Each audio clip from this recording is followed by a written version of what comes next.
Good morning. I think that's working. Yep.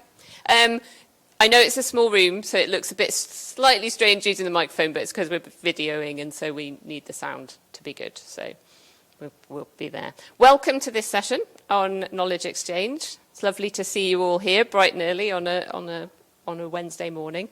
We're going to start with a talk from Chris Woods. And he's going to talk a little bit about doing KE and why we would want to do KE. So Chris is a KE and commercialisation manager here at the University of Bangor, so he's not had far to come to give the talk. And he's going to give a few slides, and then we'll go into the panel discussion. So I'm going to hand over to Chris.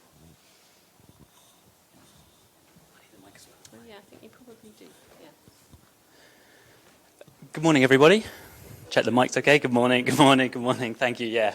Thank you, Christine, for the introduction. And thanks, everyone, for being here this morning in lovely Bangor. I'm, as I was just introduced, Chris Woods, and I'm Knowledge Exchange and Commercialisation Manager here at Bangor University.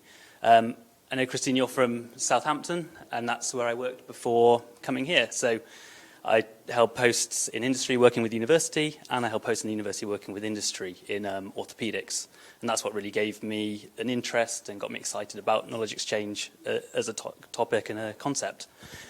We're going today, to give a sort of quick run through of knowledge exchange as a subject. I understand in this room there'll be people with vastly differing experiences of the topic, so apologies if some of it might seem basic, and if I move too quickly on others, just call me out and we'll slow down.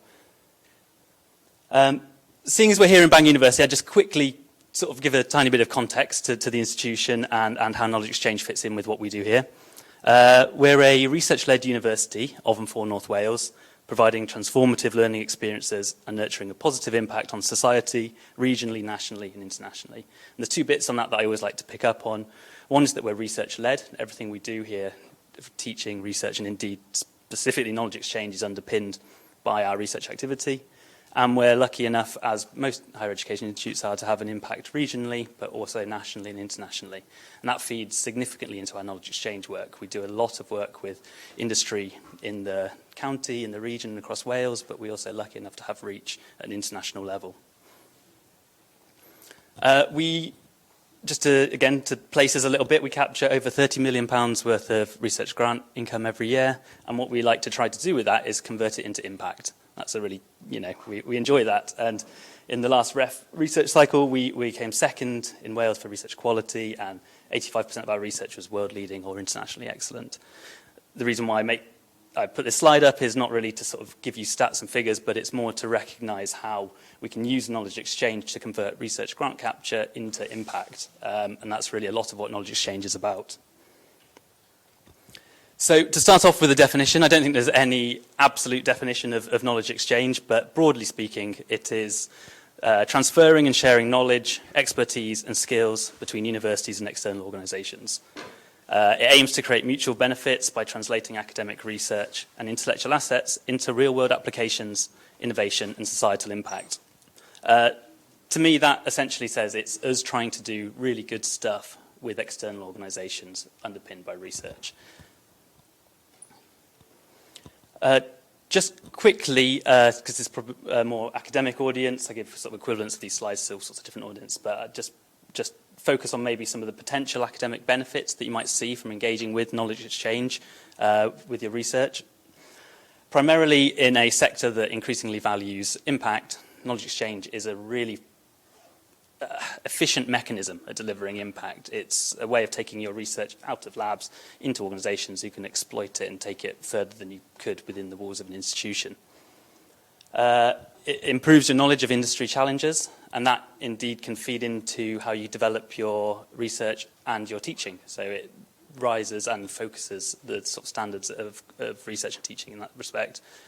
Knowledge exchange can also generate traditional academic output, publications, conference proceedings. It's a bit of a misnomer that they're mutually exclusive. A well-designed knowledge exchange project will tick academic metrics as well.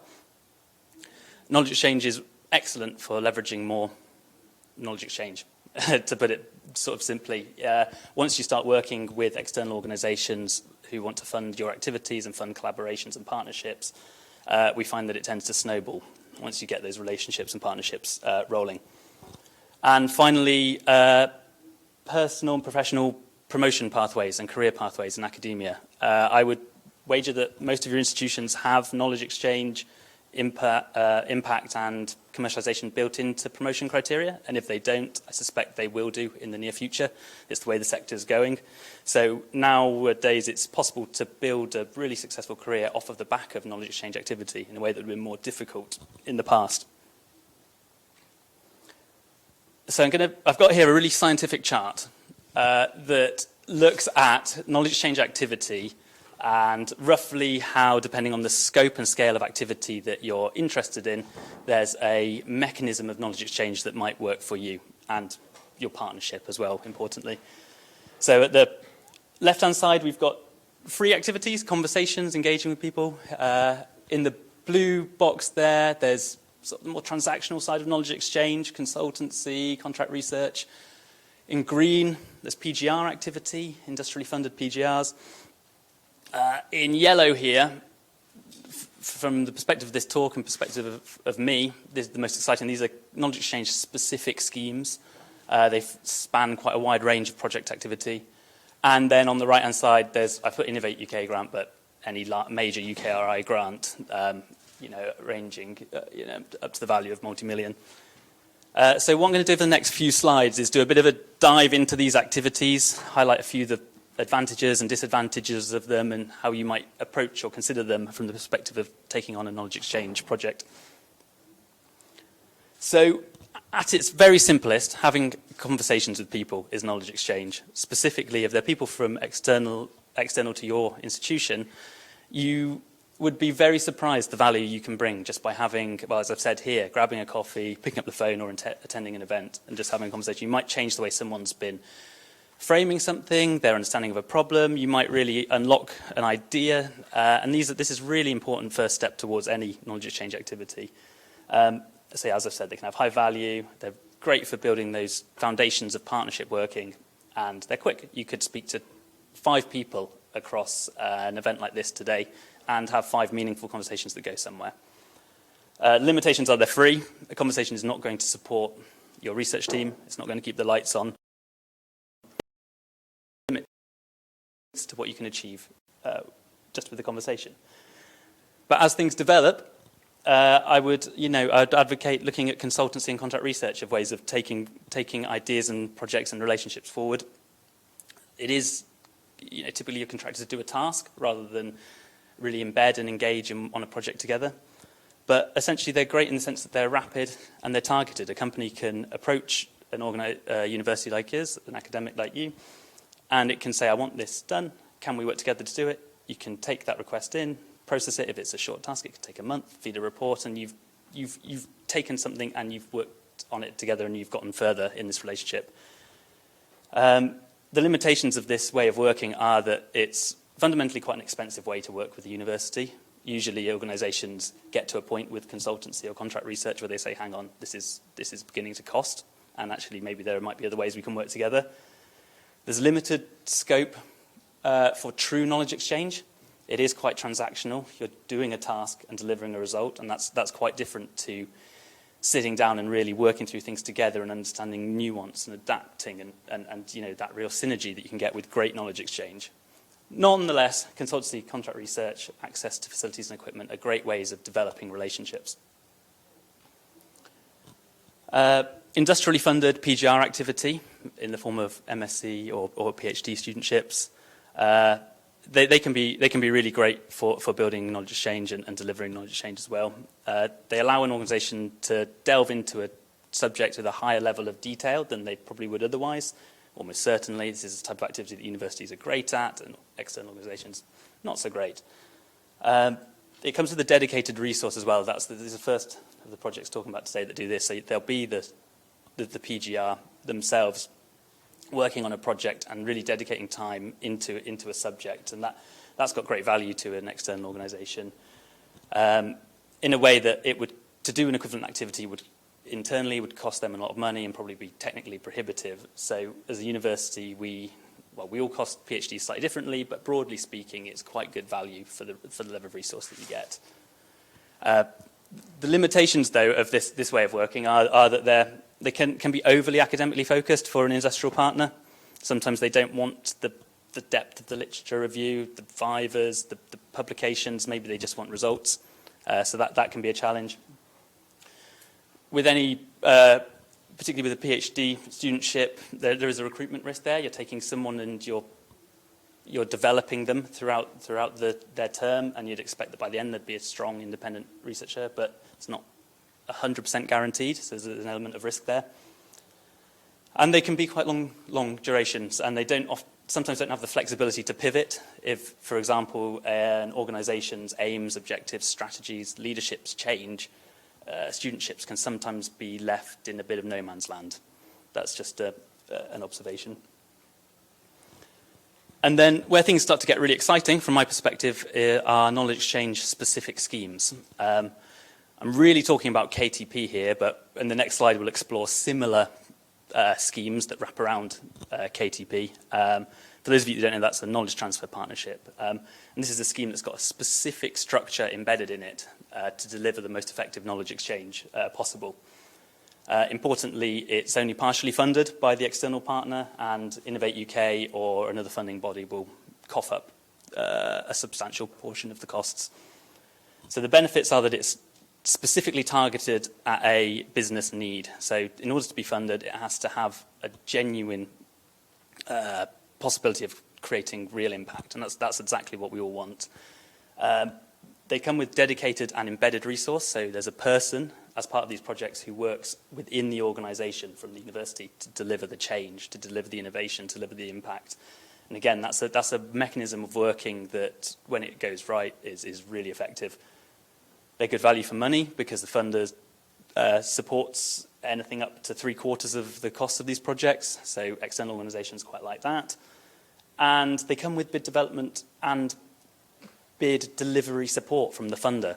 This is another thing that I don't think is quite given enough air and quite given enough attention, is that you get a representative from the funder writing the bid with you and then helping you deliver the project. I don't know many other schemes that really do that, and as a result, projects with that level of expertise from the funder on how to run these successfully tend to be quite successful. I've said there are no limitations there because I'm quite keen on these schemes, but there are obviously limitations to everything. They might not be right for you and your partnership at that right time, but if you're in a position to explore knowledge exchange schemes like KTP, I would really advocate that you do, because they can deliver great impact.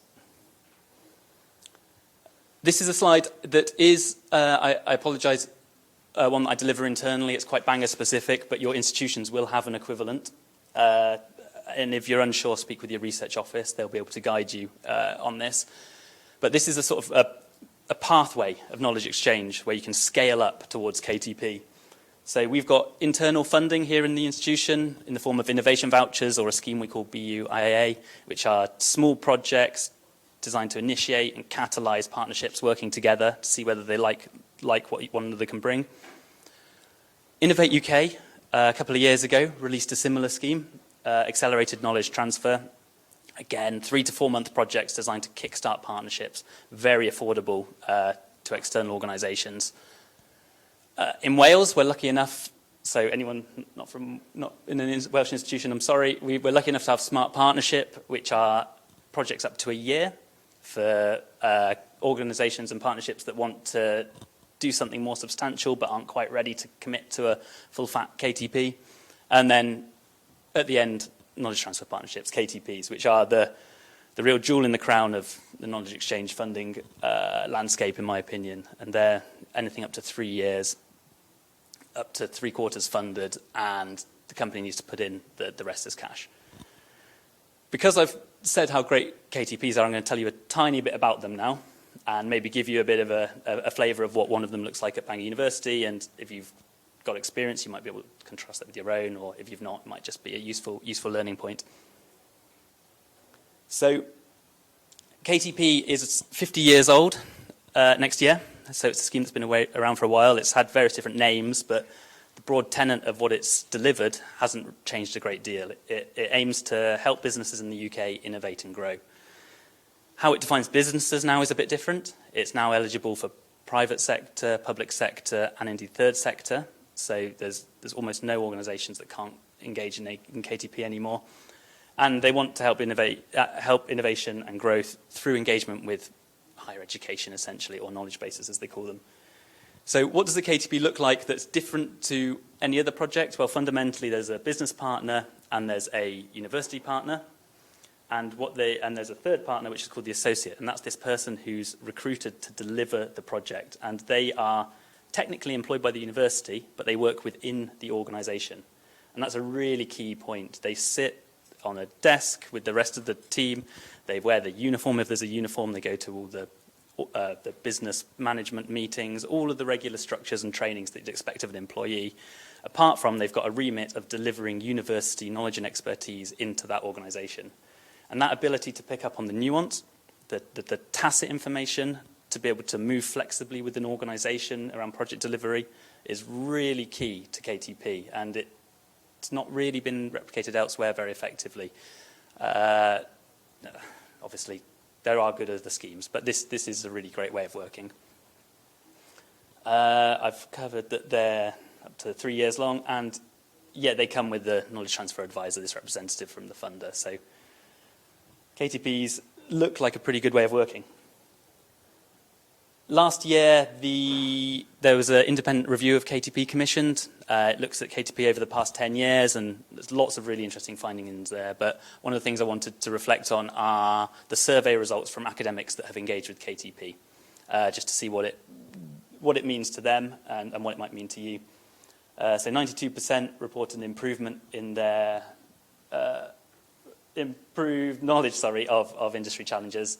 81% developed more relevant research, 75% developed more industry-relevant teaching, 62% generated publications out of KTPs, 51% had leveraged further commercial funding, and 48% had progressed their career. And I'd wager as academic career and promotions pathways develop, more people will see career development out of KTP activity. So I have a video now. That just gives us an example of a KTP that we've run recently here in the institution. It's only a few minutes long, so bear with it, and I hope the audio works.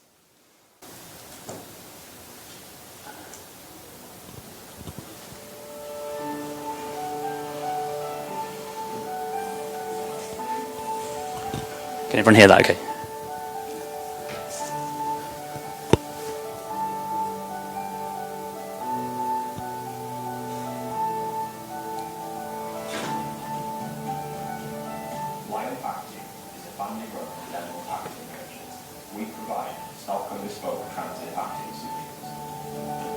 We specialise in the provision of temperature-controlled packaging solutions to the food and drink industry, with a range of insulation and coolant options, which we manufacture here on our other site. Our aim is to become leaders in the provision of sustainable packaging within the direct-to-consumer food and drink industry. The KTP provides a perfect opportunity for us to assess the environmental impact of existing and potential new products, along with the independent verification that comes from a university partnership. A significant feature of the KTP for us is that we get a full-time graduate working in our business and access to the expertise of Bangor University at a quarter of what that type of resource would normally cost. The Biocomposite Centre is a research group dedicated to developing more sustainable bio-based alternatives to synthetic materials.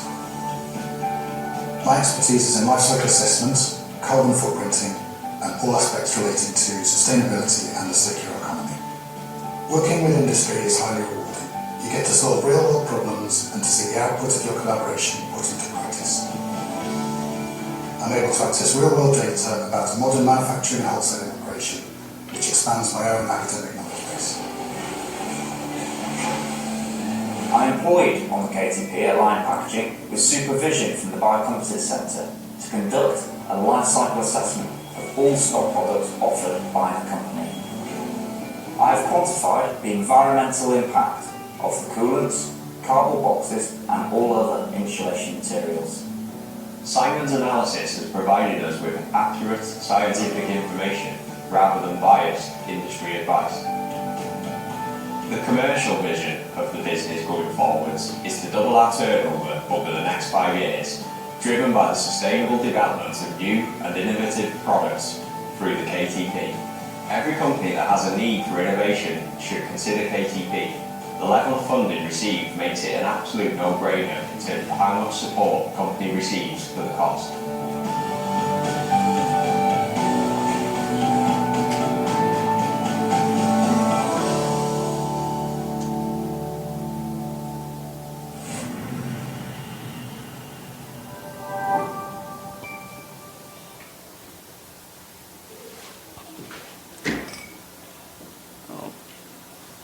Try and move to the next slide. There we go. So what I hope that showed to some extent is that these projects can span a whole range of applications. They're not all advanced manufacturing, silicon microchips. Yeah, they can be absolutely anything where there's an industrial need. And one of the things that maybe didn't come across quite so much in that video, which I'm really keen to advocate for, is that these projects are great fun as well.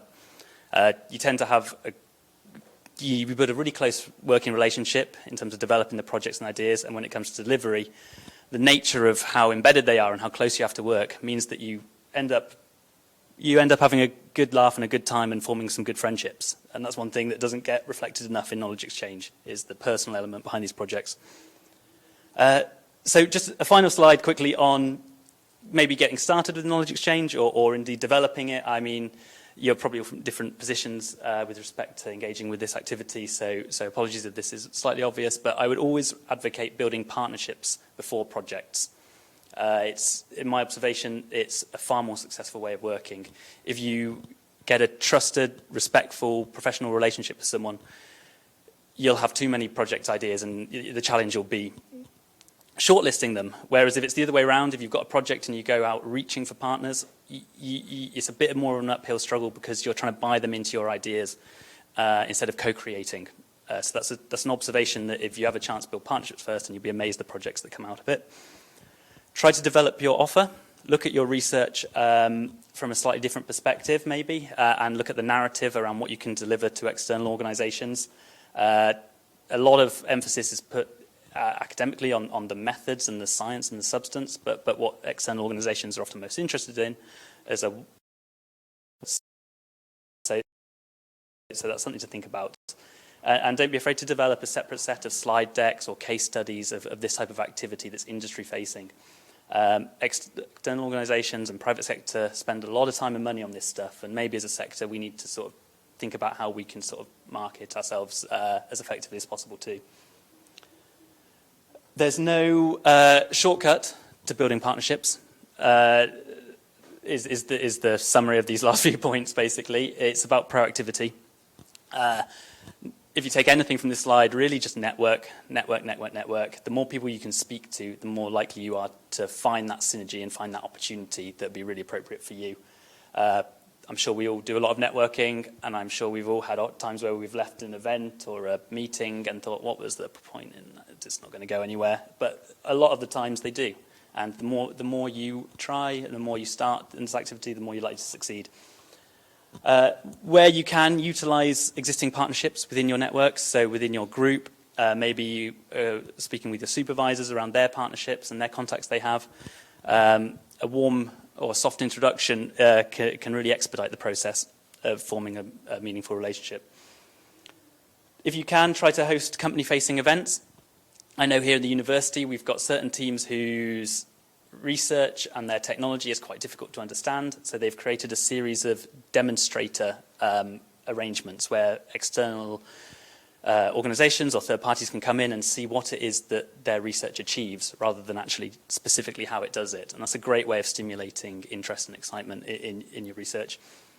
Similarly, hosting conferences and workshops are great ways to garner attention, specifically if they're industry focused as well. I've put on here that attending events, but you're all here attending an event, so you probably know the value of that clearly. Cold calling is an interesting one. It's not something I've particularly got a great deal of experience in, but I would suggest that you do that in a considered and strategic manner. Create a plan, maybe engage with an agency who's good at this type of thing, and it can work around social media and comms strategy, email shout-outs, or even doorstepping people it can work. And then finally, if you've got a current partnership, try leveraging that for more projects. Generally speaking, in business, it's easier to upsell to an existing customer than to get a new customer, and think about that with your existing partners. If you've got good ways of working together, there's probably more you can do. It's possibly just around expanding the framework and the way you're thinking about the current partnerships. So that's everything from me today on Knowledge Exchange, but I'd happily answer any questions. I don't know if we're doing Q&A now, Chair, are we? We have a couple of minutes of questions before we transfer to, I've got a few slides to do next, so we'll get that set up. Then, a few minutes of questions. Yeah, great. So, any questions? Yes. Thank you so much for the presentation. I really enjoyed it. I've just started as a B2B associate. Great. So I'd like just to give many advice, like those who are still in their studies. So in my case, for example, while I was doing my PhD, I had the opportunity to join the industry. So I was applying my research with in different projects. So that gave me the experience because it was different when you're only focusing on reading literature and applying your analysis isolatedly from the industry. So I just wanted to give this advice, to grab any opportunity that would give you the chance to interact with industry and deal with the senior managers, to understand the way how to really transfer the knowledge to them in an efficient manner.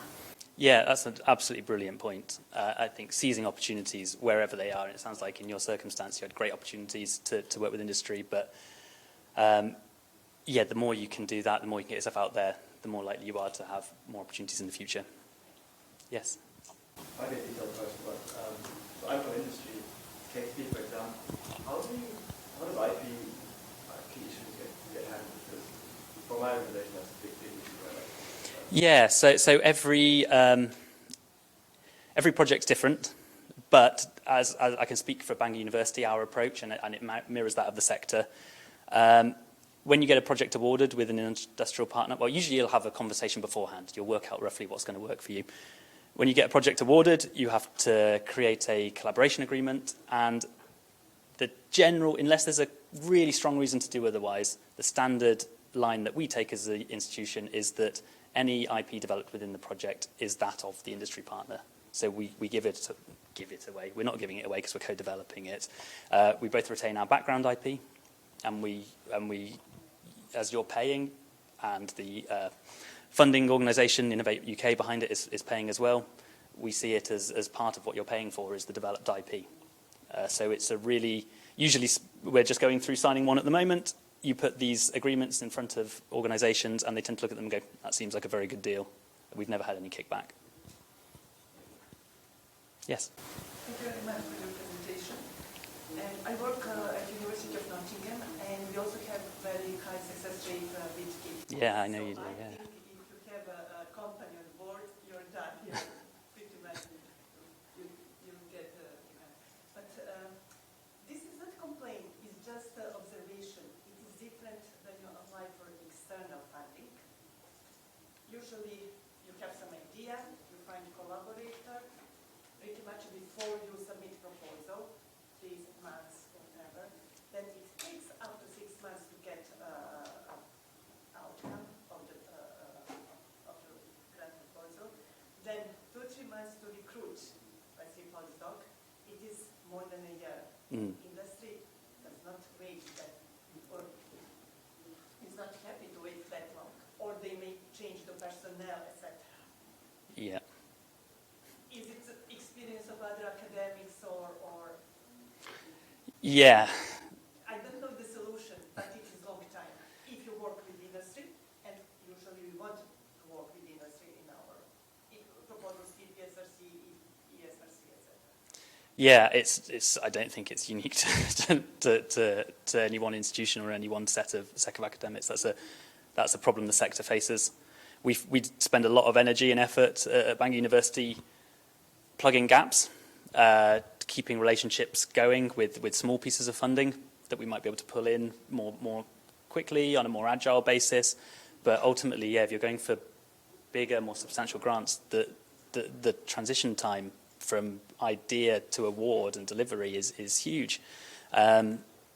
Likewise, if you're working with an industry partner and you're approaching the end of a project, you're already too late to start lining up the next piece of funding. You should have started really soon into that project. So yeah, it is a problem, and it's something that we work closely with our PIs and our academic teams on that horizon scanning for what's next, because it's a challenge. Yeah, I completely agree. That is the best word in it. Yeah. Yes. Thank you for your talk. It's really interesting.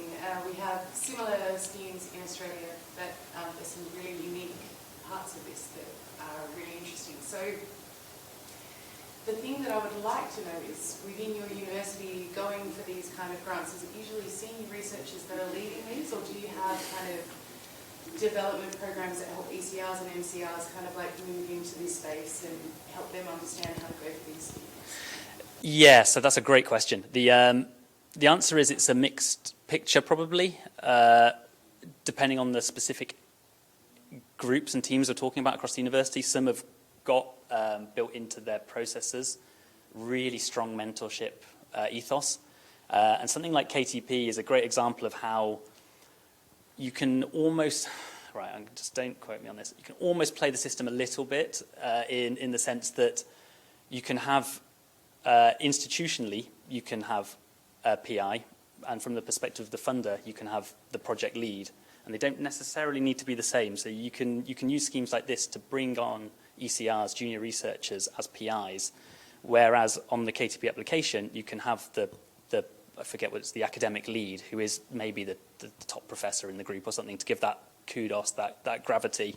But actually, at an operational level and on an administrative level, we're getting young people come through as PIs through this mechanism. Again, another challenge we face as the sector always. It's a research culture question as much as anything, but there are technical things we can do to sort of facilitate that. Yes, I'm sorry. This is on the 1 year, because it's usually the case for grants as well. Are the KTP faster? It depends when you start counting from. So KTPs are quick from the point of submission. So usually you have you submit, and then by the time the next call comes around, which is in 2.5 months, you'll have a decision, and then you'll be able to start recruiting immediately. And the thing I should flag here is that with KTP in particular, success rates are really high because you work with the funder on your bid. So you rarely submit a poor quality application. In fact, it just doesn't happen. It's not to say everyone's successful, but they're very high success rates. So you front end a lot of your effort. So in the development, you chuck out a load of ideas that aren't very good. Your drafts get ripped up, and you feel a bit depressed, and you've got to start again. But ultimately, at the point of submission, you're in a really strong place. And that's so much quicker than writing a bid with a partner, submitting it, waiting 6 months, getting feedback, being unsuccessful, having to rework it, going around that whole merry-go-round again. That can take, 12, 18 months to get the next bid in. With KTP, it's, maybe 3 or 4 months worth of hard work up front, and then you're on to a much faster treadmill. Great. Okay. Right, thank you very much, everybody. Yes. No, thank you very much, Chris. That was brilliant. And there were some really useful questions, so I didn't want to stop the questions because you've got lots of expertise, and it's good to pick your brains while you're here. I'm going to do a very brief introduction to the session now, and then we'll invite the panel up, and I'll introduce the panel, and then we'll have some kind of panel discussions. So the first thing to say is I'm not Jesse O'Hanley, I think.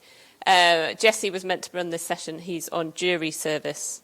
Got called up for a trial on Monday, was hoping it would be finished, as we've had up-to-date, kind of by-the-minute updates from him, but unfortunately it was still going on, so he's back in the jury box today and couldn't be here. So you have me. So I'm Christine Curry. I work at the University of Southampton as a professor in operational research, and my whole career I have worked with industry. That's what attracted me to OR, and that's why I am an OR academic. I need that interaction with the outside world, if you like. So I had a few things up here. I'm not going to go through them in a lot of detail. I think what I wanted to point out from this, the kind of highlights from this, is I've worked with loads of different organisations, NHS, commercial companies, manufacturers, government. My first interaction actually during my PhD was with World Health Organization, which is what kind of got me and kept me in OR, really. And that has been amazing because I have been able to change almost change career and application from one year to the next. It's like, well, I do a bit of hospitals and now I'm going to do a bit of airline ticket pricing. And that has made my career very, very interesting for me. I'm someone who likes lots of different things going on, so it has been absolutely brilliant. In terms of funded projects, so this is a little bit kind of based on what Chris has said, we've just got an KTP approved as of last week.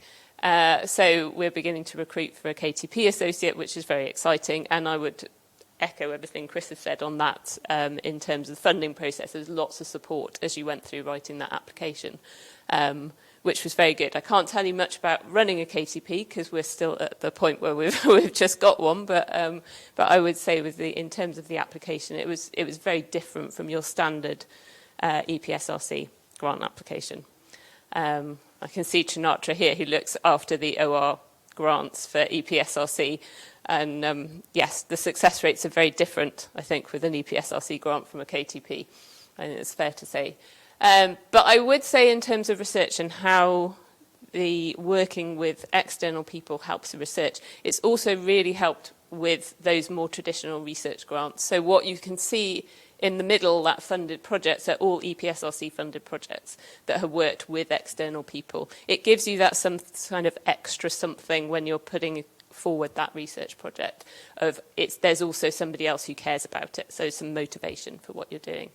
And that has been fun. The only regret I have is disaster relief in Indonesia was going to involve a trip to Indonesia to see what was going on, and that fell during COVID, so we did lots of online calls. So that's the only one that has not led to quite the excitement we first thought it would do.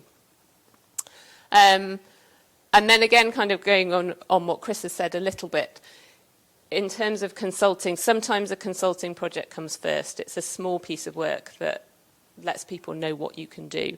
So sometimes it's consulting, sometimes it's a small internal university grant that gets you involved, sets up the partnership, builds up some trust, and then you go into those bigger grants and bigger partnerships. So yes, it's been fun, lots of it. Always love working with people outside the university. A lot of time on it. The fun part is one of the main incentives for me, but it has also really helped with research. This new research ideas, new research problems is really important.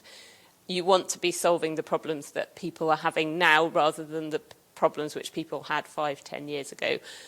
You also want to be solving real problems, and I see this in the academic literature, that sometimes the academic literature can go off on a real tangent solving a problem that they think is very exciting and very interesting, and actually business is doing something entirely different in that area and isn't going anywhere near what the academics are doing and has already decided that it's not practical and they need to go a different route. And so working with the external companies kind of keeps your work real, if you like, and keeps you on the straight and narrow. And then, of course, the REF impact case studies. I'm impact champion at Southampton, so I spend quite a lot of time telling people to record their impact and work on their impact. Not always a very popular job, but it's something, a lot of this KE can feed into these REF impact case studies, which are, if you look at how much they're valued, are worth several papers for the REF. So the amount of weight that's put on those impact case studies makes them really important for a university in terms of getting them right and getting a good score for them. Teaching as well, it's good, and you are taken much more seriously by the students if you can talk about how last week when I was speaking to Carnival Cruises about pricing, this is what they said, and you then give them a lecture on revenue management or pricing or something else, the students will sit up and listen a lot more. I've also had Carnival in particular come in and run a case study with our students, and the students love that because it's a real problem and they get to talk to real people who might employ them later. So it's definitely interesting.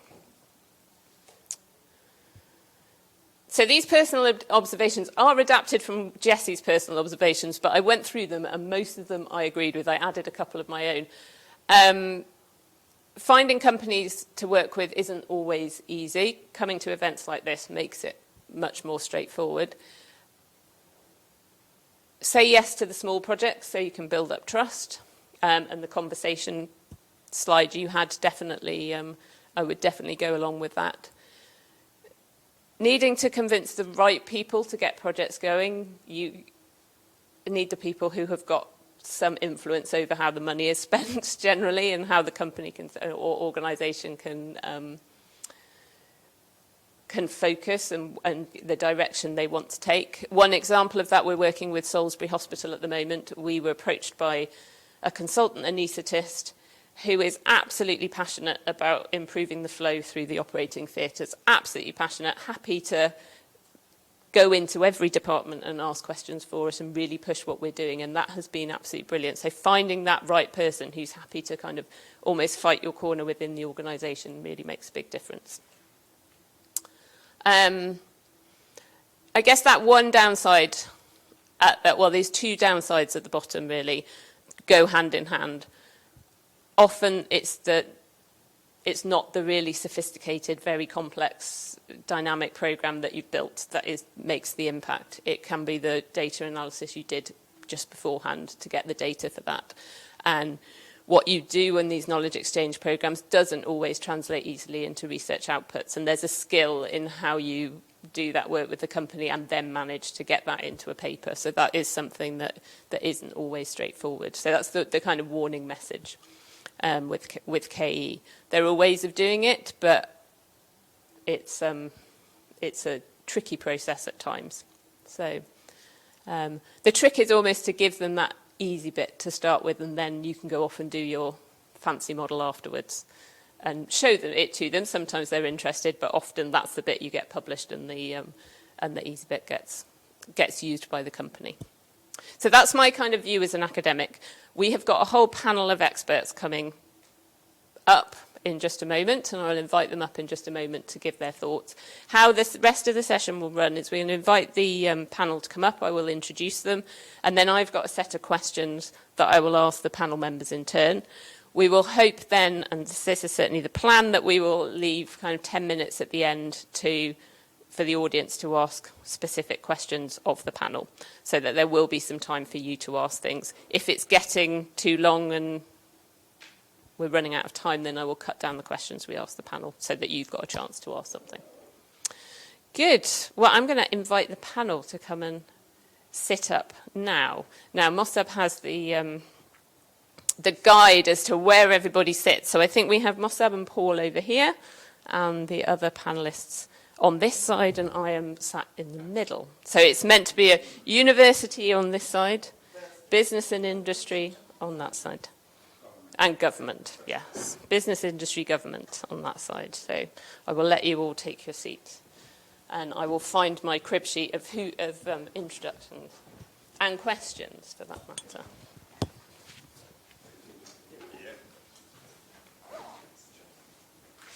Oh, thank you, Mossab.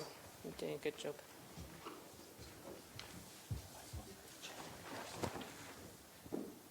Right, before I sit down, I will introduce the panel, and we will go, when I've got my right page out, with my scribbled notes on that I've corrected on what I had originally. So let's start. We'll start with government.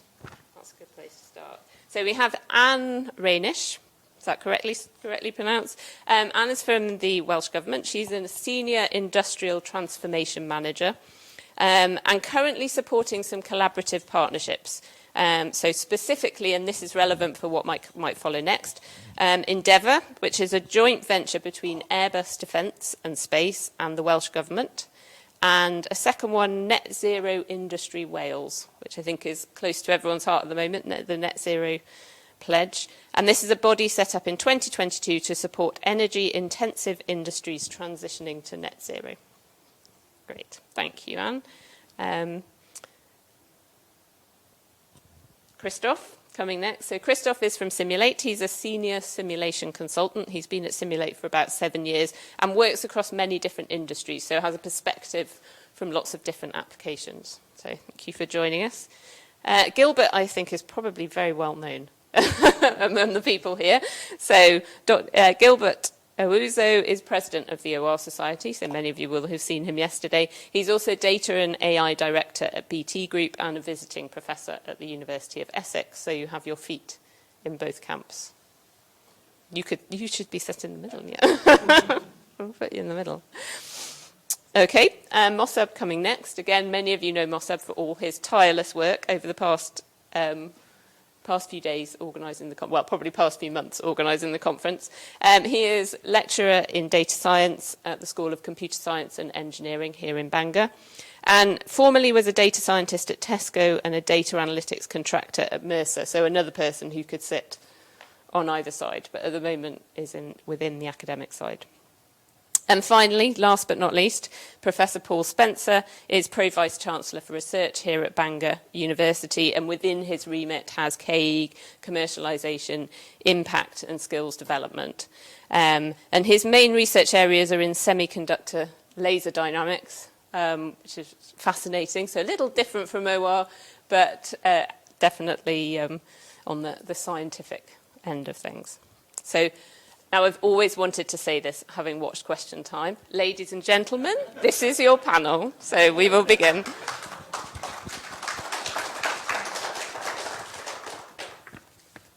Right, now I get to ask the questions as well. We should have plugged them in the audience like they do at Question Time, I think, shouldn't we? Okay.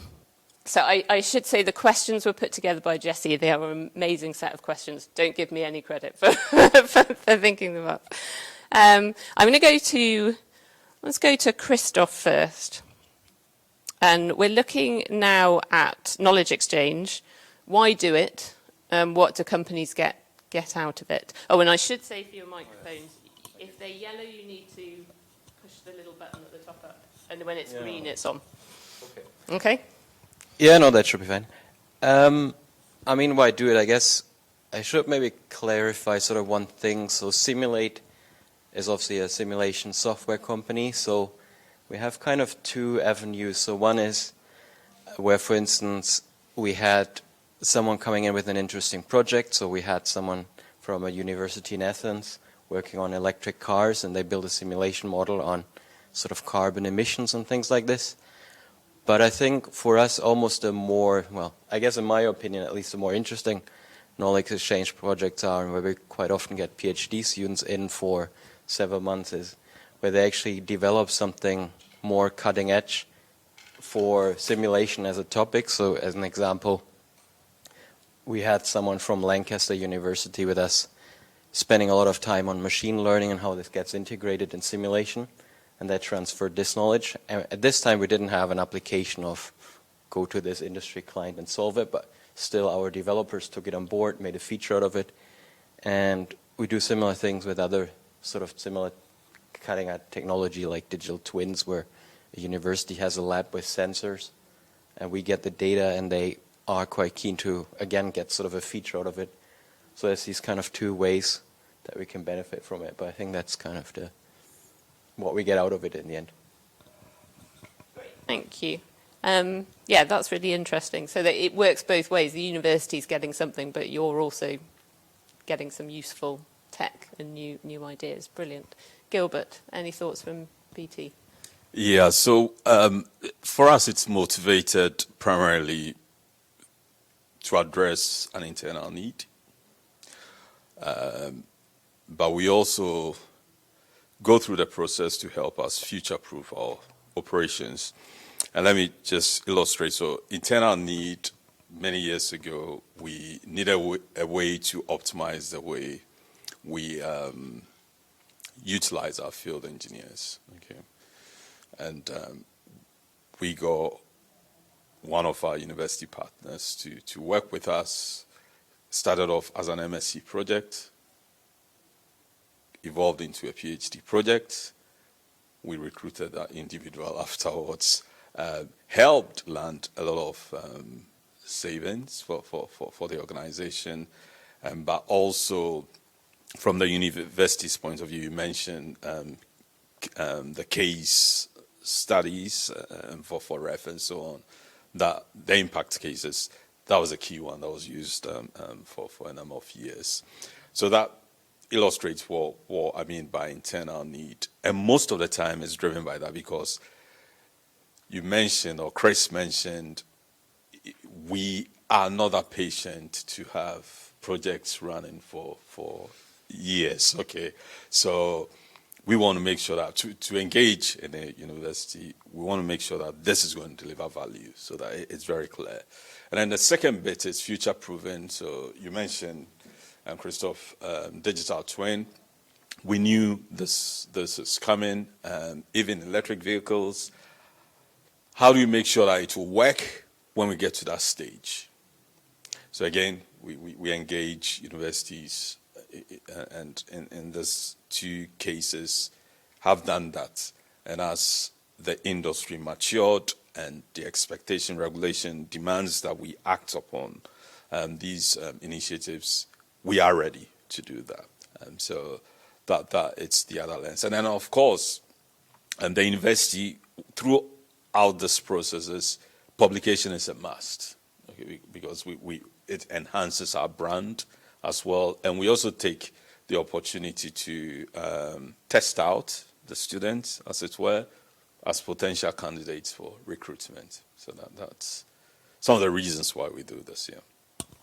That's really interesting. So lots of reasons there, that kind of testing the student a bit for recruitment, the future-proofing, and also the reputation. Yeah, there's lots in there. Do you have anything to add from your side on this, Paul? An observation that it's very different when you're dealing with SMEs, micro SMEs, than it is with large companies. And the balance of the concerns can be very different. And I think the aspect of having someone transfer the knowledge and be recruited by the company is quite common and really useful development, really. I think in general, there's some challenges around the legal side, which have already been pointed out, which take time. But if you can get through some of those hurdles, it does tend to be, and I think the expression was used by Chris, enjoyable. It does tend to be really in terms of discipline. So quite a lot of the examples and quite a lot of the panel here is technology driven. But a third of the research we do is in the environment and ecology. And the impact and knowledge transfer they have tends to be driving things like government policy and other areas, or changing the way that companies understand the impact they're having. So sometimes that sort of, everyone defaults to technology. It's much broader than that. And another example, during COVID, we did some work with Welsh Government using the School of Psychology because of the messaging. They were concerned that it wasn't getting across and these sorts of things. So another thing that comes across here, you mentioned need.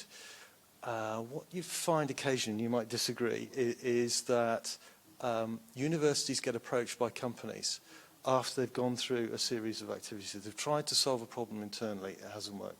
They've gone out to consultants, it hasn't worked. And then they've gone, okay, we're going to have to go to universities now.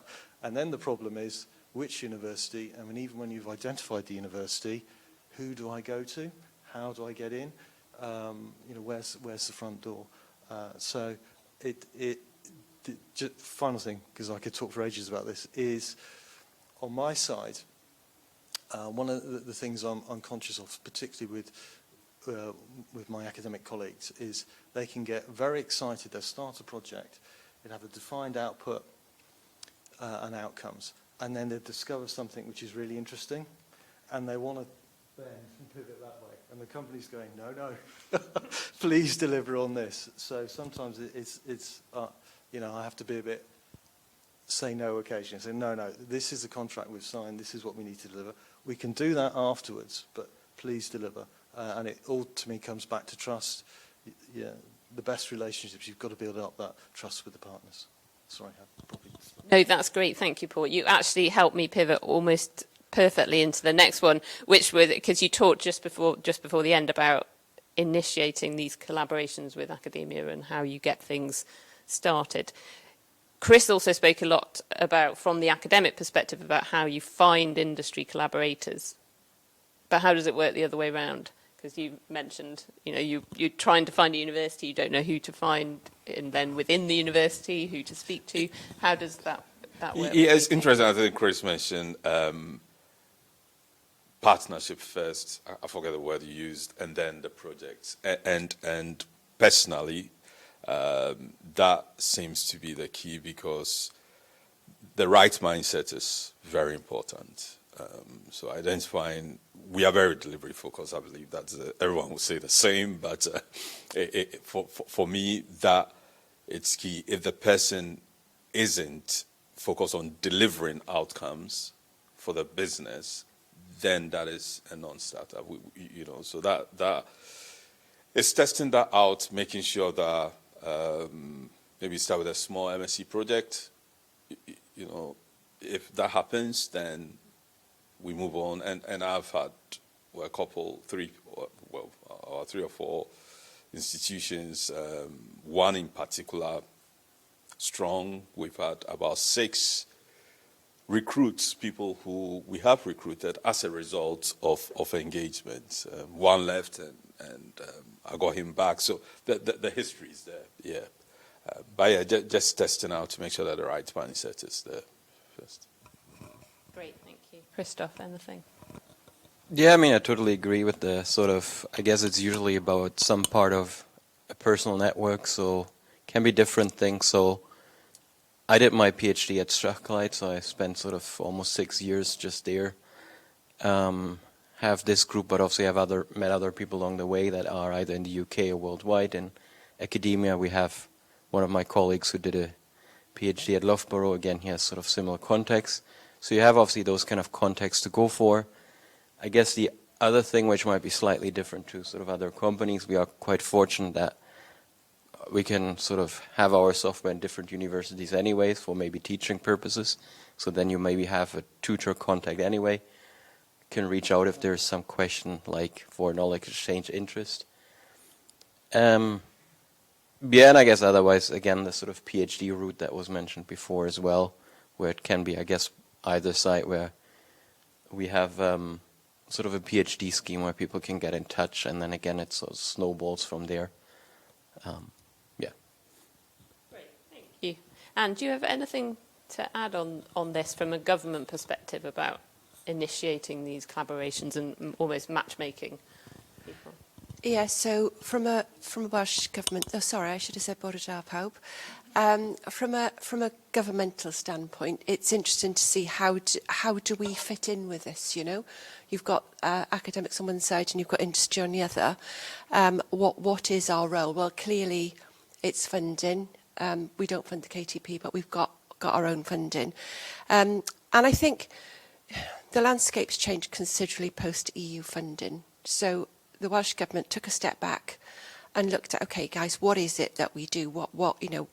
Where can we use our convening power to make this process swifter? So we did a lot of consultation for the innovation strategy with academics and industry, and actually the Smart Fizz grant that Chris mentioned came out of that collaboration, and that pre-KTP need came out of that collaboration. The strategy was announced in February 2023 by Vaughan Gethin, the then Economy Minister, and it's broken it down into 4 missions. So we're looking at environment, education, health and well-being, and climate. So talking to industry, those are the areas that they're very interested in. And from an academic point of view, it gives them an idea of where to look. And the two big issues I think that have come out of that moving forward is very much translational innovation, but also collaboration. So that, that collaboration is really, really important. And I can go on to talk about Endeavour, should you wish me to later on. That would be great. We will definitely come back to you for that later on. Thank you very much, Andy. That's really useful. I'm going to switch to talking to the academics as the first people now. Kind of looking at the clock. I know you thought there was another question coming, but that's going to be put on hold because I think we're running short of time. So I'm going to go to Mossab first because you've been quiet so far. And you've got lots of experience of working within industry and with industry from the academic perspective as well. So maybe you could tell people how you got involved with industry collaborations in the first place and why they were attractive. What drew you to them? Well, personally, what I liked when I was working with industry was that I could see the real-world application of what I was doing in academia. And I should also say that money is always good in industry, bonus and money. But aside from that, what I consider as a self-satisfaction is that you see the impact of what you develop in academia, in real world. Staying long enough in academia, just doing research for the sake of research, sometimes make you a bit distant from real world and the impact of what we are going to produce. So that was my answer why I went to industry. And what I have seen from PhD students, many PhD students and people who work in academia is that if they stay in academia long enough, getting real-world project and doing it would be very difficult in the later stage of their career, academic career. So start having one leg in industry, getting industrial project before being very late and get to the point that you don't understand the language of industry, what they want, what they are expecting from you to deliver. So that's my answer to that question. That's great, thank you. Paul, do you have anything to add from an academic perspective and your experience? Because you've obviously seen lots of academics go through these industry projects. I think it's important that the academic colleagues realise that got to agree a scope, got to agree timelines and got to deliver. But that doesn't mean to say you just disappear off and wait, treat it as a deadline and then don't talk to the industrial collaborator until you've finished everything. So what we always try and do is make sure the academic is continually talking to industry colleagues, so it helps with that trust, so that we're developing that communication. I'm also reminding the business of the collaborator that if you're dealing with an academic, there's certain times of the year where, or certain times of the week, where they're going to be challenged to respond. So you can't view them as you would an employee in that sense. So it's making sure that both sides understand the constraints that they're working under and make sure that's clear. And then, for me, a lot of it is about trust, development of trust, and then there isn't a problem. Great, thank you. Do you have anything to add on that, having worked with academics? How do you attract academics to work with you? I think it's a win-win for the academics. Definitely helping with their submissions to REF and in some cases bringing in money. Okay, for us, as I mentioned earlier on, making sure that we address our business needs and potential recruitment as well. We tend to get more people knocking on our doors, if I put it that way. So it's ensuring that we get a right partnership. Yeah, that is the challenge for us. Yeah. Right, making sure everyone understands what both parties Correct. want out of it as well, I think is really important, isn't it? Yeah. Great. So maybe thinking about when the project is running or when you're getting started. Paul touched on this a little bit about managing expectations. So you're doing an applied research project for a company. How do you manage those expectations, let them know what you need to get out of it and also what they can expect from you? Be as close as possible to business stakeholder. So don't just get a problem and go back to your room and start doing research and share with them the results. Throughout the process, what I would suggest throughout the process, have regular meeting with business stakeholders. It's something that we don't do often in academia. We have meeting with our supervisor, with the research team. But if I look at it from industrial perspective, industries every week they have a sprint planning. They meet everybody, give a report of what they are doing, they update their Jira boards. So we need to use those methodology to make sure that what we are doing is aligned with what business stakeholder wants. So be as close as possible to business stakeholder while you are developing your methodology and application. And bear in mind one thing, that we might own the methodology. We know how these cutting-edge methodologies are working, but they know the problem better than us. So they have been dealing with that problem for many years. So that is something that we need to learn from them. And have also this in mind, that business stakeholders are the one who owns the problem, who will help us to develop the solution for the problem, and they are the one who will confirm the application, say that they are happy with the results. So for the final results, we still need to maintain a good relationship and trust, as Paul mentioned, to make sure that they approve the results.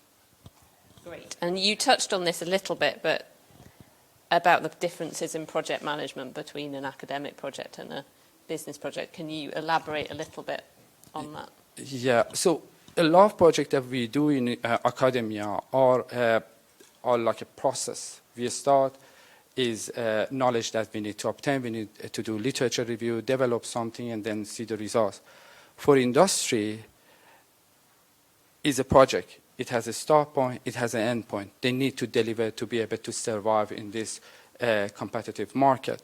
So the biggest difference between industry and academia, from my perspective, is agility. Industry are very agile. They try to adapt the fit market, change the course of what they are doing. Give you an example. When pandemic started, at Tesco, we were tasked with one challenge. Say that vulnerable people, elderly people at home, they cannot use a smartphone. They need to place orders. Tesco said, put together 50 products, essential products that elderly people are using it. Put it in a booklet. We will send it to their address. They will call and place order. Our data analytics said that it's going to be only 15 minutes every call. Every call, the minimum time was 50 minutes. Mostly alone at home, calling and never end. So the Tesco needs to shut down the project after 2 months. But that's what they do in industry. They're very agile. Well, in academia, what we do, okay, let's change the problem, let's change the solution, find something. That's for that part. The other thing is that in academia, to get publication, we try to come with a solution which is very good, because then otherwise our paper might get rejected. That's not always the case in industry. Give you an example from what the work that I was doing with municipality of Lisbon. I was trying to do a 3D modeling, and in my model, I was trying to have a minimum error. So the error I had, it was 0.2 millimeter. Then our architect that I was working said, most of we architects always end up building something different than what we design. Even 2 centimeters error is enough. So when you do optimization for 2 centimeter error, I just need 5 minutes to run my optimization, get the solution. To get to that 0.2 millimeter error, I need 12 hours of running. So that's what I'm saying. Work very closely with industry and business stakeholders to make sure that you are on track. Great, thank you. This is coming up in every answer. I think you need to talk to people all the time, which is, yeah, definitely a good thing. Do you have anything to add, maybe, Christoph, on the differences in working on an academic project versus a normal commercial project in terms of project management and anything? Yeah, sure. So I think maybe what we, I guess especially in sort of an OR context, need to think about if this is sort of a knowledge exchange that tries to solve sort of one problem and your industry partner wants the kind of one answer, one number. But I think, I guess at least we, especially in those kind of projects where it's more on trying to integrate some sort of cutting edge technology, if you want to call it like this, it's almost more like building a tool. And I think, especially nowadays with sort of open source like Python or R, a lot of academics are quite happy to build some sort of optimization simulation engine where they can just plug in numbers, and it's almost like a software development project where you meet up with your industry partners and say, that's where we're currently at. Maybe next week I add a dashboard to this, then the next week I add this. So yeah, so maybe rather than thinking about it as just say, we meet in 1 month's time and I give you the number that you want from me, it's almost more like this sort of tool-based idea of I build you this tool that you can plug your own numbers in and tell me what you need from it. And I mean, I guess it's sometimes probably a bit hard then to publish this tool. Like obviously in a paper it's sometimes a bit hard to say I built this small-scale software that can be used, but yeah, maybe that's just sort of a different view, I guess, on especially I guess in an R context, how you might sort of take a different approach more in the sort of, we heard agile a lot here, so in the sort of software development language, I guess. Yeah, great, thank you. If I may add to that. So yeah, I think one frame work that we use is progress over perfection, okay, and ensuring that whatever, we just want to get going, deliver something. But when it comes to publication, I hear what you are saying, and I've heard that from the from the academia side, that it has to be sound, esoteric, and so on. I think there is a lot that can be published through the process, the experiences, the learning, from how the problem was tackled, and all that. And I think that is, from our point of view, more insightful and valuable than just focusing on the technique. So there are ways, I believe, that we can amplify, the outcome. The focus should be more on the outcome as opposed to the technique. Okay, yeah. Yeah. Great, thank you. Yes, different emphasis from different parts of the project, I guess. Yeah, no, that sounds great. I'm going to move on to kind of an institutional look at this, because you're obviously looking after the whole of Bangor University in this regard. Are there any characteristics that make certain types of knowledge exchange more attractive than others? Can I take the negative version of that? Yeah, you can go with the negative. That's fine. So I think one of the things that we increasingly have to spend time on, and it does cause a little bit of friction both with the academic and potentially with the partner, is due diligence. So understanding the risk, that could be reputational. We work in some of these companies. Understanding the liabilities. So commercial companies tend to want clauses in there that can be a problem for an institution. And it's not just, you get the response from the university. Well, no, actually we've got an insurer, and it's the insurer that's saying we won't cover that liability. So there's a wider communication job, which I don't think universities need to do more on. And I think there's more interest from politicians, from government about that translation. But with that comes oversight. And in particular areas where there's an opportunity for what the government refers to as dual use, there's a legal obligation now on universities to ensure that doesn't happen. And that could be quite challenging because the university might not know what the dual use is.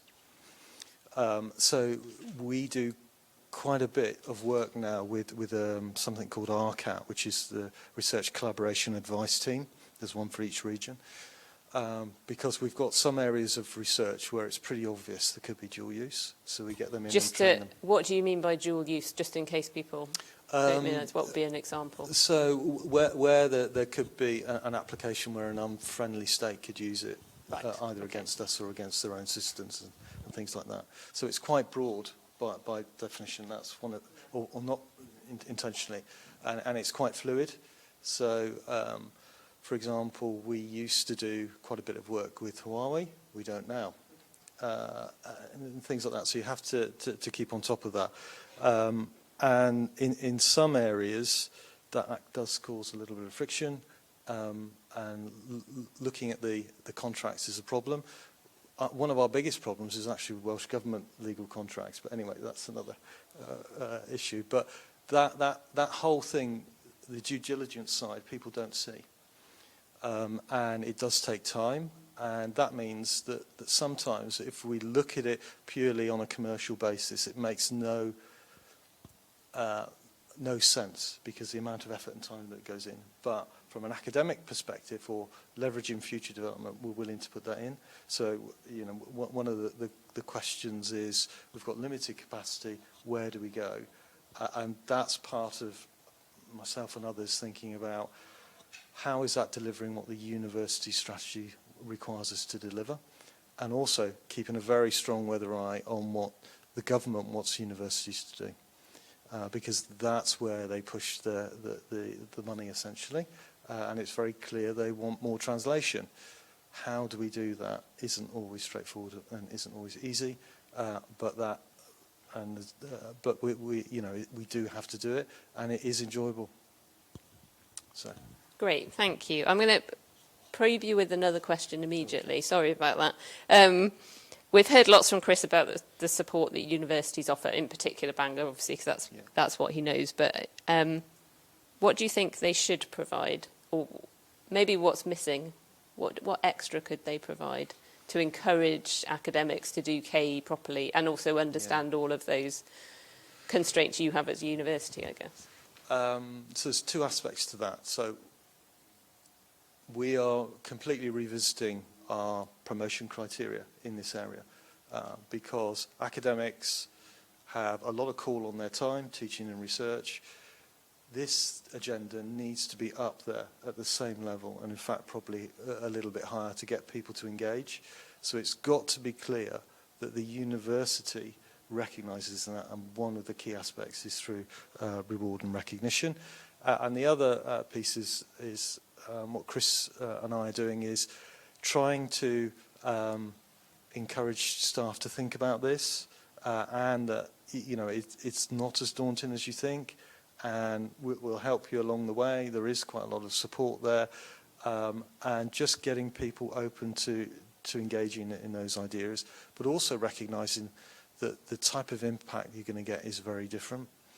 And when we're dealing with local companies, it is quite different to large internationals, and that is quite an interesting dynamic to navigate as well, because if you're working with a large company and you're doing the legals, it's one thing. If you're dealing with a small company, they won't know what's in there, and we've got to do much more to reassure them that we're not disadvantaging them and these sorts of things.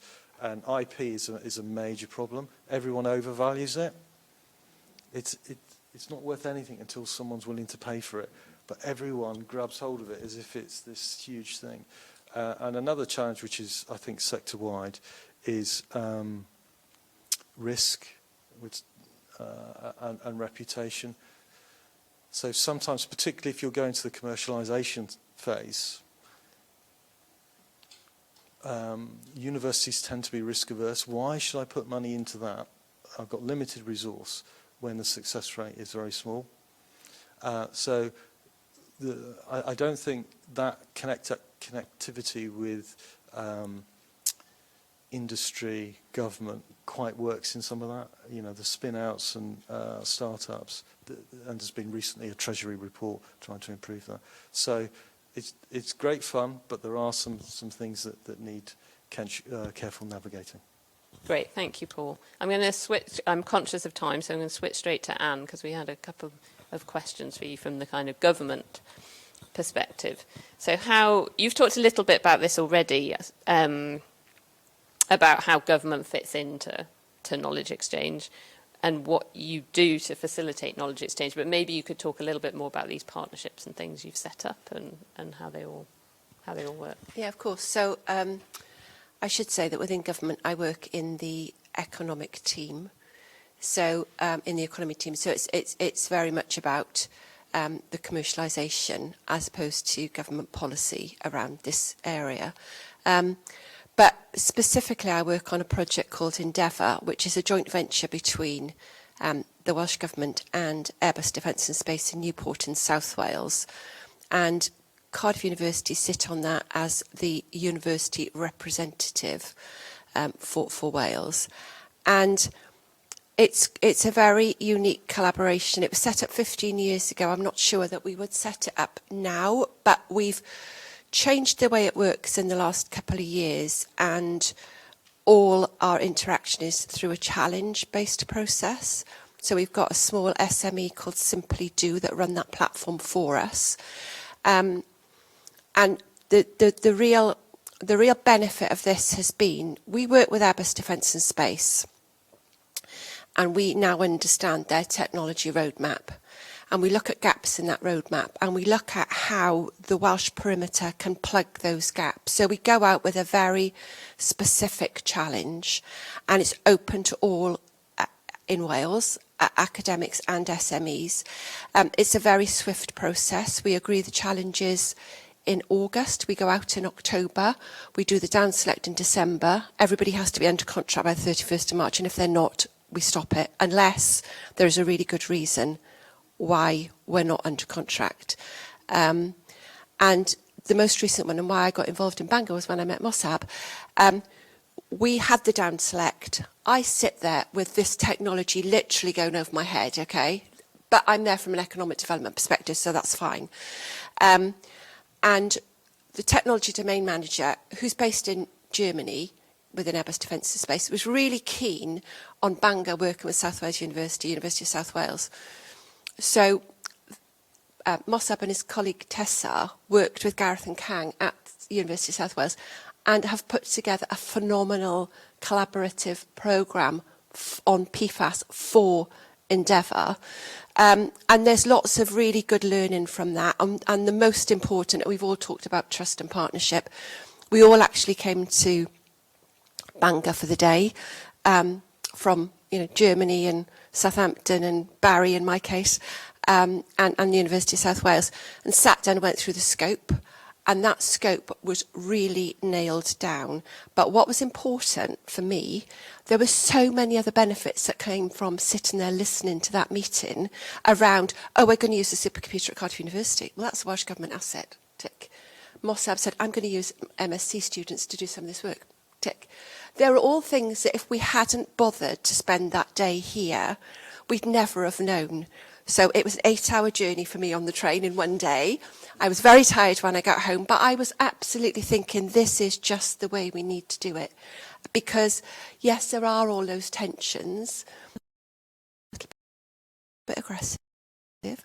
But sitting around a table, we played much more nicely, and that would be my biggest takeaway. And the other thing is, don't forget, I work for government. I've got to spend money on time and in budget.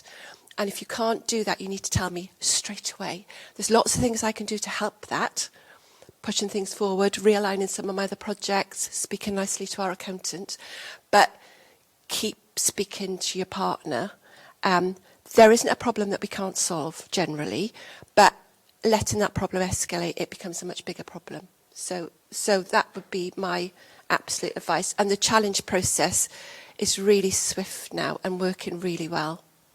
This sounds great. Sounds like a really good scheme. Also sounds like you're talking from experience on the last point about communication. Absolutely. Which is, we will gloss over a little bit. We have got more questions for the panel, but I'm conscious of time. If you're happy, I'm happy to run over by 5 minutes, which gives 10 minutes for, is that all right with the panel? Which gives 10 minutes for questions from the floor. So, and if you don't have any, I've got lots more I want to ask, but we will go for questions from the floor now if you have any. Yes. So my name is Yasmin Jaram. As I said, I've just started as a KT associate with the University of Essex, and it's a foundation trust part of the NHS. So my question to you is I'd like to have your advice actually. I always had this concern while I was doing my PhD, and I did my 2 projects with industry, one in England, one in Japan, and I always that had attracted me to industry, but also as someone who's doing PhD, of course I had also interest in research. And then when I was looking for my career, so I thought KTB would give me the opportunity to be somewhere in between. So that was the job, current job that I was looking for.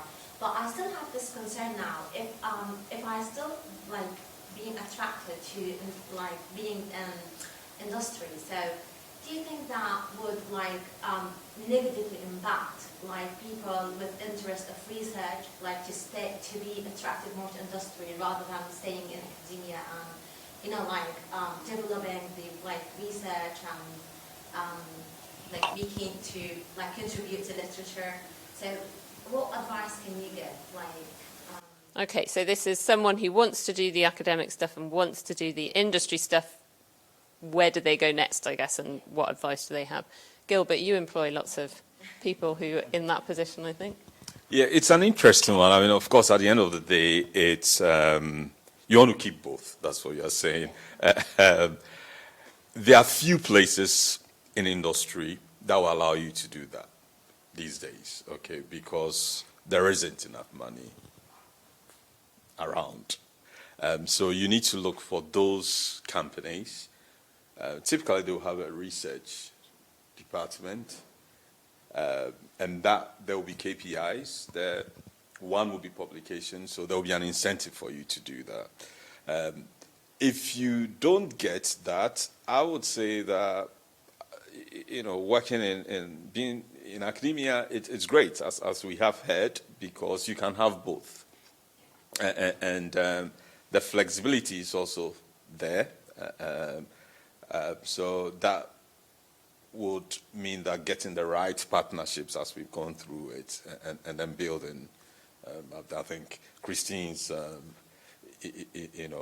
journey highlights that you could actually have a rich career engaging with industry in academia. So yeah, that could be one option as well. Do you want to answer from an academic perspective? Because you've obviously done it the other way around almost. Yes. So, in my opinion, it does depend which of them have a higher priority for you. So if research has a high priority, you need to come back to academia and maintain the real-world relationship with industry, getting project from them. But if you really like what you do with industry, I think the best is to stay there and then have some research. And the reason for saying that is that because industry is a product-driven entity. You need to produce something, they have a deadline, and then if you have a research paper that you want to publish, you need to sacrifice it, you need to put a delay on it and focus on what you do in industry.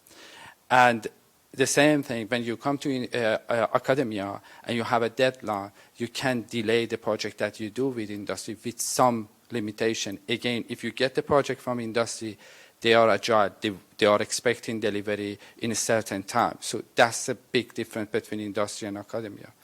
So yes, I would say really depending on what's your priority. Thank you. Yes, Mel. Thank you very much, everybody. That was really awesome. My name is Melissa Humphreys. I'm from the University of Adelaide. I didn't say that before, so I should say it now. I'm learning a lot about how the system works in my 3 and a bit weeks that I've been in the UK. One of the things that I've learned about is the ref, which we do not have in Australia. Seems very cool. So my question is, it's not very cool. Okay, so, well, I mean, from the outside looking in, it's like a way of being able to quantify impact, which we currently have no way of doing that at all, really, in our system. No formal way of doing that. And so leading into the ideas about how you change your promotions and that impact can look really different, and that if you're going to be doing these kind of industry partnerships, sometimes it doesn't look like publications, it looks more like, you know, rolling out new software or providing new systems that amplify reach or outcomes. So my question is, how much of a role do you see knowledge transfer partnerships, industry-facing kind of research, more broadly? What sort of role does that play in the tertiary education landscape in the future of like where we're going? And has the ref changed what that looks like? Do you think it has an impact? So there's two questions there. One is, where will academia industry partnerships go? Where does that knowledge exchange go? I'm going to ask Anne that in a moment. The other one is the ref. I'm going to ask Paul that because I'm sure it's a big headache for him, and the impact, the effects that including impact in the ref has had on the ref. I'll start with Anne then to give Paul time to think. So kind of, you don't go, you've had that 30 seconds. So emerging trends, do you think, in academia industry collaborations? Are things moving in a different direction at the moment? Well, I think if I look at the experience of Endeavour specifically, it's early stage and a lot of projects don't go anywhere. You know, they will get a publication, but they don't become commercialised. But when they do, they've got a lot of value. So for the government, that's worthwhile. So the Cyber Innovation Hub has been set up for the last 2 years in Wales. They've just won a FinTech award. They've really developed cyber security in Wales as a specialty, both in terms of research and in terms of teaching.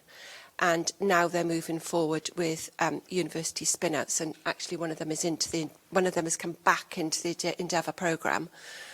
That started off as a very small Endeavour project probably 8 or 9 years ago, when the now professor in Cardiff University was seconded into Airbus and got ideas of, oh, actually, we could do things differently. That's the best example. Lots of them we just have to stop because they don't work, and that's a really hard thing to do. And there's lots of ones in the middle that are doing good work, they're getting more funding, so we provided the seed funding and now they are developing further. So it takes a long time, it's iterative, and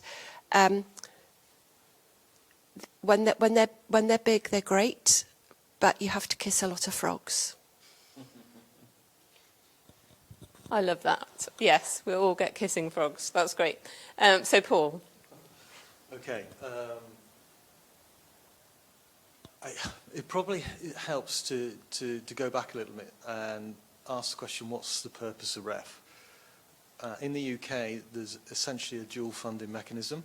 So the purpose of REF originally was to provide a transparent way of allocating a particular thing called QR, quality research money. And since that original concept, academic colleagues being academic colleagues, that process has become somewhat more complicated, and it changes each time as well.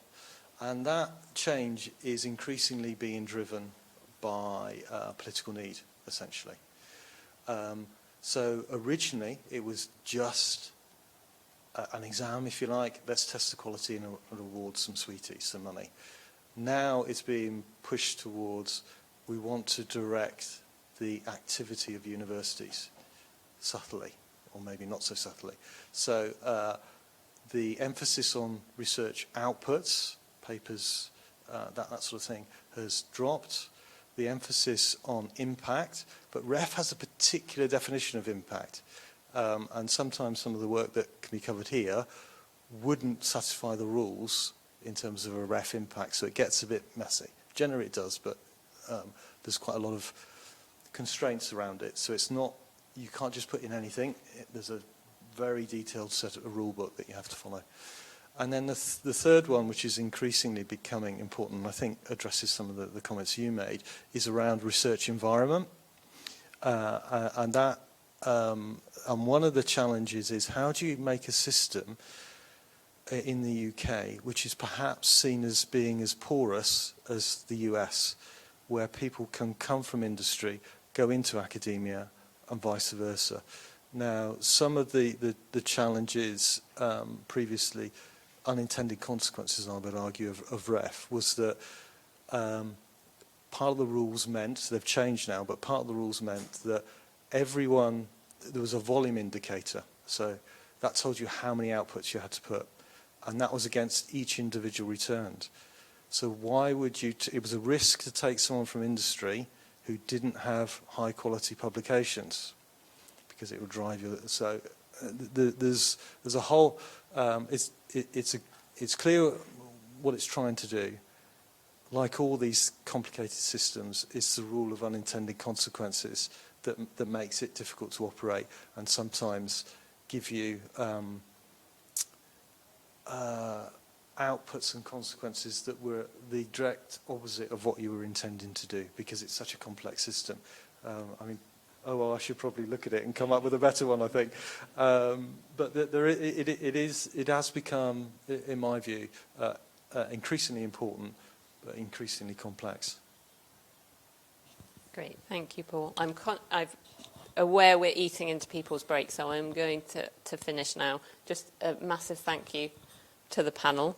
I've got lots of things written down. Progress over perfection, kissing frogs, and drinking a lot of coffee with potential partners. I think these seem to be the main messages that are coming out. But it's been great to hear your words of wisdom and your experience. It's been really, really useful, and a lovely panel from all different aspects. So it's been really interesting. And thanks as well to Chris for setting it all up with the very informative presentation. So thank you for coming. We'll finish here, and you should still just have time to get coffee before the next session starts. Great, thank you.